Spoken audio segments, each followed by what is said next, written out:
Welcome to Where Are They Now? We reach into the archives of Lenape, Shawnee, Cherokee, and Seneca High Schools and invite selected alumni to share memories and fill us in on their career paths after commencement. Since Lenape's first graduating class in 1961, Shawnee's in 1972, Cherokee's in 1978, and Seneca's in 2005, over 75,000 individuals have received diplomas from these four schools. Hello and welcome to another edition of Where Are They Now? I'm Mark Sonsini, a 1996 graduate of Cherokee High School, and today we'll be talking with a Lenape alumna from the class of 2006. She is a public relations assistant for the New Jersey Office of the Attorney General and an entrepreneur residing in Mount Laurel, New Jersey. I'd like to welcome Laura Fredrick to the show. Laura, welcome. Thanks, Mark. It's an honor to be here. It's great to have you here today. I'm really excited to catch up with you and hear what you've been doing since high school. But first, let's go back and take a look at your time at Lenape High School. You grew up in Mount Laurel, correct? That's correct. And any siblings that went to Lenape with you? Yes, I have one brother, Matthew Fredrick, who is 3 years younger than I. So he went to Lenape High School as well. He joined in as a freshman when I was a senior, so that was a really cool relationship. Very nice. And let's talk about some of the activities you were involved in here at Lenape. You were in soccer, you played tennis, you managed the boys tennis team, winter track, French club. Tell us about some of those. Yeah, so I love sports. All my friends were in sports. Unfortunately, I was not very athletic, but I did try to be very hard. So I did join into soccer as well as tennis, and I wanted to have some managerial skills on my resume, so I did manage the boys tennis team. French club is always going to be one of my best memories from high school. They had the best extracurricular activities, such as croissant day, when you got your croissant and Nutella. Sure. That was heaven. Yes. And just some after-school activities with French club, like the Christmas shoe contest and the Mardi Gras mask decorating. It was always a blast to, stay after school and have a little bit of extra fun. Right. And another big activity you were involved in was right here at Lenape District Television. You were the host of the Cook-In, our local chef cooking show, and also some news programs. Any favorite memories, moments, or episodes from your time doing those shows? Time with the Cook-In so fondly. I was so excited to have that opportunity to host the show, and there were so many eclectic chefs on that show, so many different recipes, so many fun behind the scenes moments, as well as in front of the scenes. I always will remember the jambalaya recipe that we made. It was just incredibly spicy and fun, and the chef was a lot of fun to work with as well. Yeah, she was a nice one. One of the memories I have, I don't know if you remember this, was when I don't know what it was, something caught on fire on the set, and the chef actually put it out with her bare hands. And to see your face when that happened was like, oh my God. That will be etched into my memory forever. I'm just so glad we didn't burn the whole school down. Yes, that's definitely a good thing. Let's talk about some of the teachers that made an impact on you here. The first one, Jeremy Knoll, your English teacher. Yes, so Mr. Knoll, I really feel, was one of the first people to recognize me as a writer and as someone who wanted to pursue, a career and more of a life in the journalism and English-related field. So he would always try and hone my skills, but also challenge me to become even better. And I do credit him with a lot of my success in the field that I have grown to be in. And you mentioned a lot of fun activities with the French Club during your time here and your French teacher, Sandra Grobman. Yes, absolutely. I mentioned Nutella and croissant day, always so much fun. And I mentioned how the French Club had the shoe contest, Christmas shoe, and the Mardi Gras mask contest. I remember me and my brother especially had a big competition going with those contests. We would always try and have the better decorated shoe. It became a very big source of contention at home as well. Some other special memories. You mentioned decorating lockers before games, Smart Cookie Awards, graduation, grad bash. Tell us about those. Absolutely. These were all classic Lenape memories. I really feel like Lenape High School tried to make our experience in high school extra special by handing out the smart cookies. That was always when you had a great test grade, or maybe went above and beyond in the classroom, or were getting a lot of answers right during open work. You would be awarded a smart cookie. Of course, little certificate with a cookie on it and an actual cookie.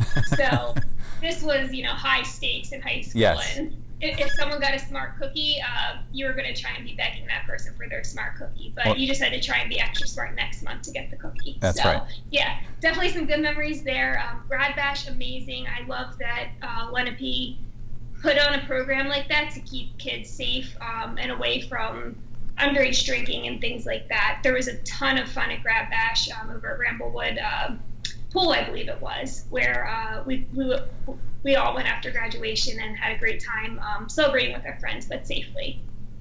And another memory for you, your senior year, the LDTV Awards, that was a pretty big night for you. You took home a big award that night.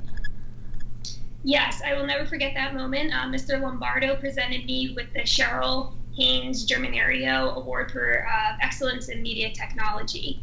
And this was huge for me because I didn't come into Lenape knowing that I was going to pursue a career in media technology or journalism. And so for someone to have changed my career path in that way, and then be able to receive an accolade for my work in that field, it meant a lot. Well, it was definitely a sign of good things to come. So after Lenape, you start out at BCC and then go to Rowan University, where you got your degree in journalism. You graduated with honors. You were in National Leadership Honor Society there. Tell us about that.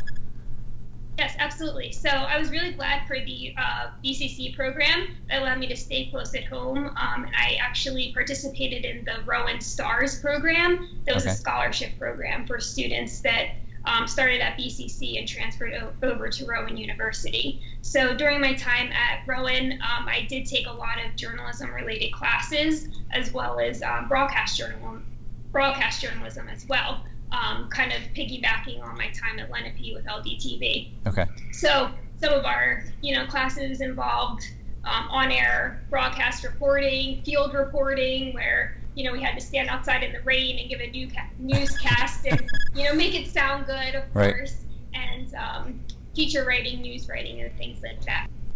And that was good experience for you because right after you graduate, you start as a news producer at what the time was NBC 40, an affiliate of NBC 10 in Philadelphia, and that was down in Atlantic City? It was, yeah. So I love the beach. Anyone that knows me knows that I'm kind of a huge beach bum. I love the peace it brings, even in the wintertime. So to start out my career at a TV station that was down the shore was awesome. We covered the boardwalk stories, certainly heat waves in the summer with the shore weather, but just being down the shore all the time, I always remember my time there fondly because I would go down to the shore right after my shift. And even if it was just 10 minutes, I would spend a couple minutes on the beach and just appreciate where I was in life. Yeah, that's all it takes sometimes. So after your time there, you sort of transition into public relations. Tell us how that happened. Yeah, so as much as I love TV and journalism and all that it entailed, it does involve a lot of moving. So you, as a journalist, kind of work your way up through the news stations. So you might start in a small market and then work your way up through bigger markets and maybe end up back in a big market like Philadelphia or New York. So starting in Philadelphia is kind of difficult because you're starting in a big market. So you're typically going to have to make a lot of cross-country moves to smaller markets and work your way back up. So my family is really important to me, and I love being able to see them frequently and be around them. Mm-hmm. So I wanted to make a switch into something that would allow me to still work in the area, Mount Laurel, that I'm familiar with. So I decided to try my hand at public relations, having gained the experience in journalism and what the press deals with to maybe become a public relations professional. Okay. And eventually that got you to become the first social media manager at the New Jersey office of the Attorney General. How did that happen?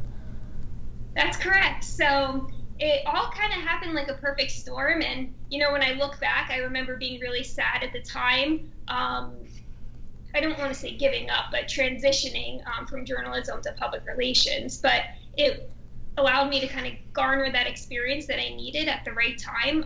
So when the Attorney General's office put out this query for a social media manager, they were looking for someone that was adept in video, editing, shooting pictures and sound at events, so that person could then travel around with the Attorney General as he went to his daily events. So it was very interesting because I almost felt like I was coming back into journalism in a sense, because I was almost becoming like the press for the Attorney General and his activities. So it definitely came full circle, and it was a great transition, utilizing all my skills that I had garnered up until that point. Sure. And as far as the social media aspect of that goes, it really became an important tool for that office to kind of let the public know everything that they're working on, everything they're doing, right?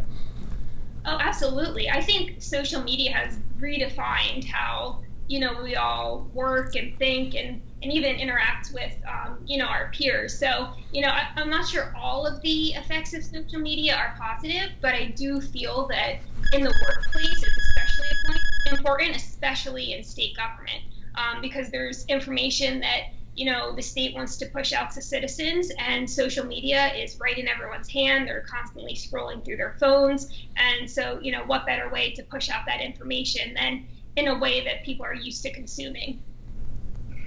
So you're still with the Office of the New Jersey Attorney General, but now you're public information officer. Tell us how that's different from what you were doing before. Absolutely. So as a social media manager, my full sole job was to run the social media accounts for the Attorney General. So as a public information assistant, my current role, I have a little bit of a hand in a lot of different projects. So it's kind of growing my career in that way. Not only do I run social media accounts now, but I write press releases. I assist with important documentation that needs to get out to the public. I work on major ad campaigns, especially for the Division of Highway Traffic Safety. So including, drunk driving messaging. Whenever we do a multimedia campaign inclusive of video, Facebook ads, social media presence, I'll have my hand in that. And in doing some of these various campaigns, once in a while you get a chance to work with a celebrity or two. What's one of the most memorable ones that you've worked with? Yes, so this is a story that I have to tell you. When I was still in my social media manager role, the Attorney General's office did a public service announcement, PSA, that included Shaquille O'Neal, the basketball player. So we were on a set, shooting with Shaq. And he's pretty tall. It happened just as you, would imagine Shaq. He's walking in the door. He has to duck through all the doorways. Right. You walk up to shake his hand, and your hand looks like a baby hand in his hand. And I was lucky enough to snag a picture with Shaq. And as you guys know, I'm 5'2" and maybe 95 pounds soaking wet. So to take a picture with Shaq, the difference in height and just overall presence was incredible. And I haven't gotten it framed yet, but I'm looking forward to doing that. You have to find a frame large enough. That's a great picture, though. I love it. It'd have to be a full length frame. Yeah. All right, so when you're not working with the Office of the New Jersey Attorney General, you are also an entrepreneur with your own business, Laura's Princess Appearances. Tell us what you do and how this kind of came about. Absolutely. So I did a little bit of print work, print modeling, TV commercial modeling throughout my career. And I met someone on the set of a TV commercial that worked with a princess company. So it's essentially exactly what you think it is.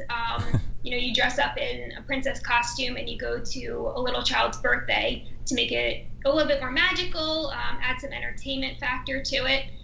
So she asked me to join her company, and after 2 or 3 years, her company was closing, and I decided to go ahead and start my own company here in New Jersey. This prior company actually was in Pennsylvania.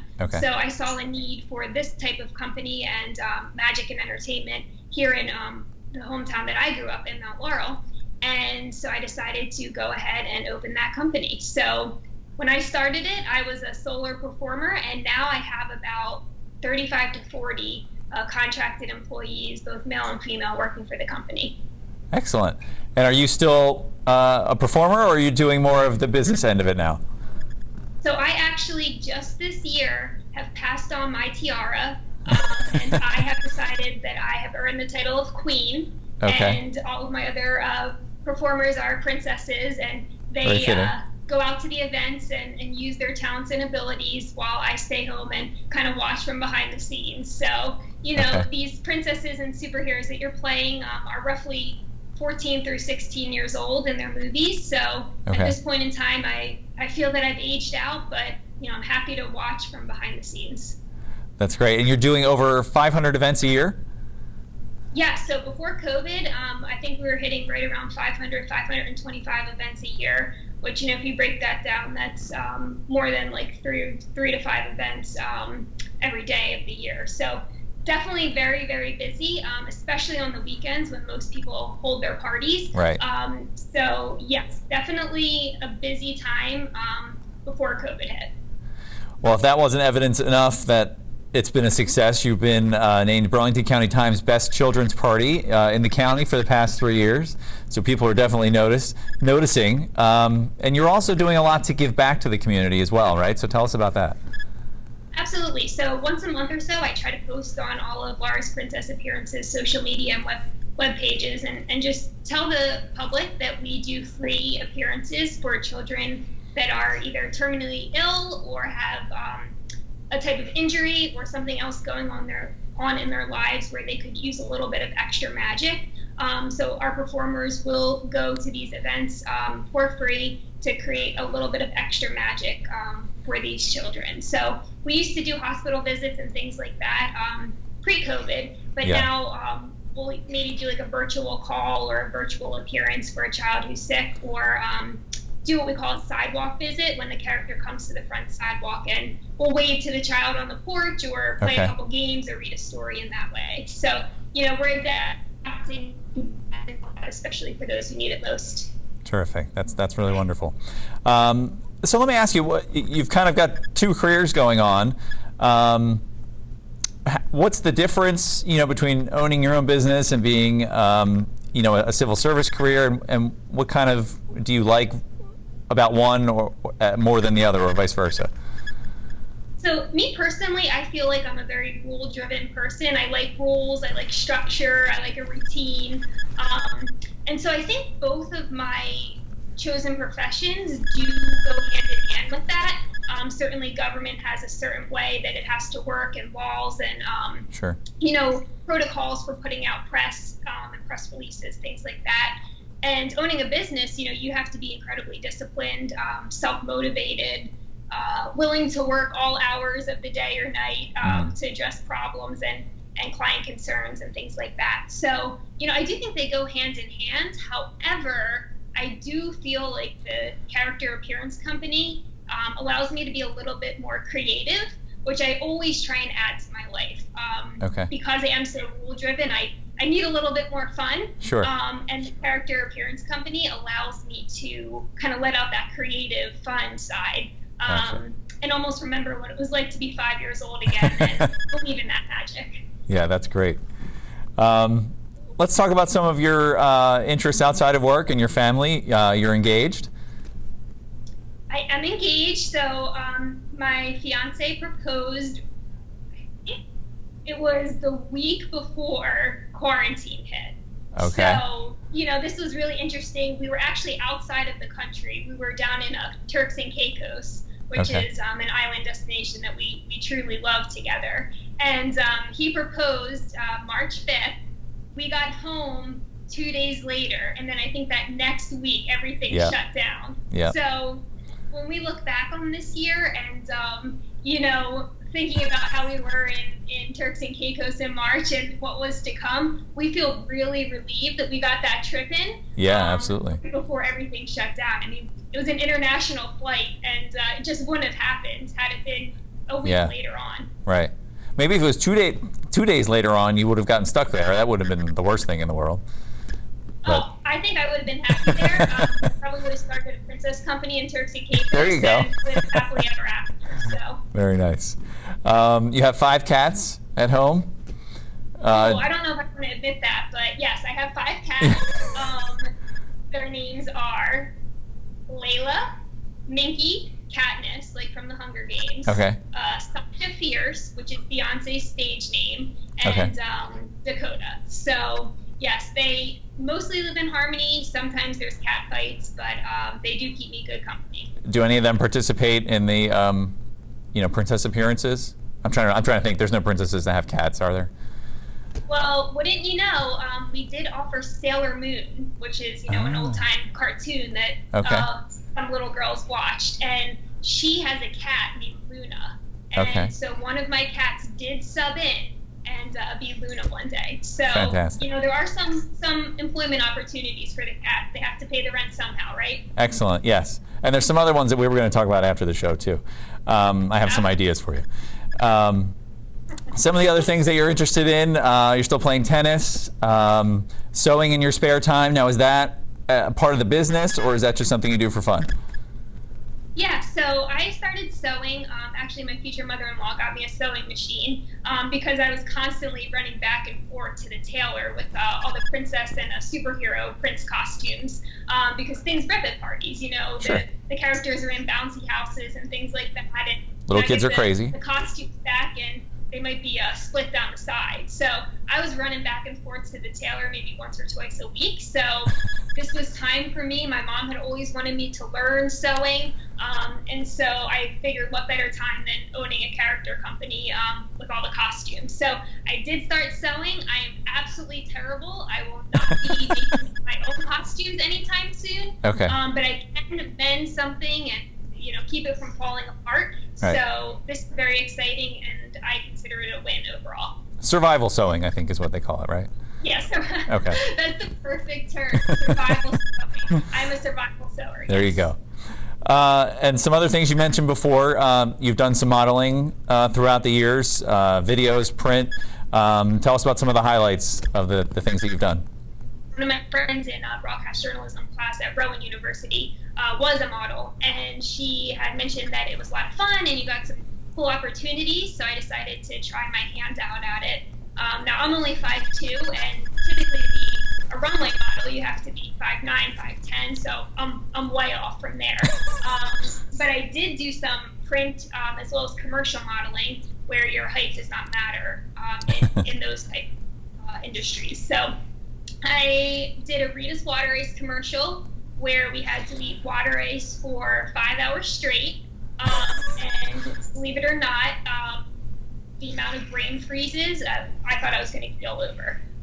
Yeah, I can imagine. They had a huge bite of water ice because that's, what looks good on camera. And then you had to eat it. And you don't get to spit it out when the take's done? So, yeah, it was pretty difficult. Yeah. I also did a music video for the band Fun before they disbanded, and that was a lot of fun, no pun intended, up in New York City for their song Carry On. So that was, a special experience, and every time I hear that song, I'm reminded of that night. Sure. Now, I assume at the shoot, are they constantly playing it over and over during the shoot, so you almost get sick of it, or no? Yeah, but it's interesting because they don't play it all the way through because you're moving locations so much. Right, okay. So you hear the same 4 bars of songs over and over again, which is almost worse than hearing the whole song over and over again because it just gets ingrained in your brain. And but it's still one of my favorite songs because of the memories behind it. Very cool. And you were in a sort of Logan, a Philly-based movie from the Rocky series, Creed. Tell us about that. That's correct. So the most recent installment of the Rocky, I don't know if it's a trilogy, but the Rocky series, it was called Creed.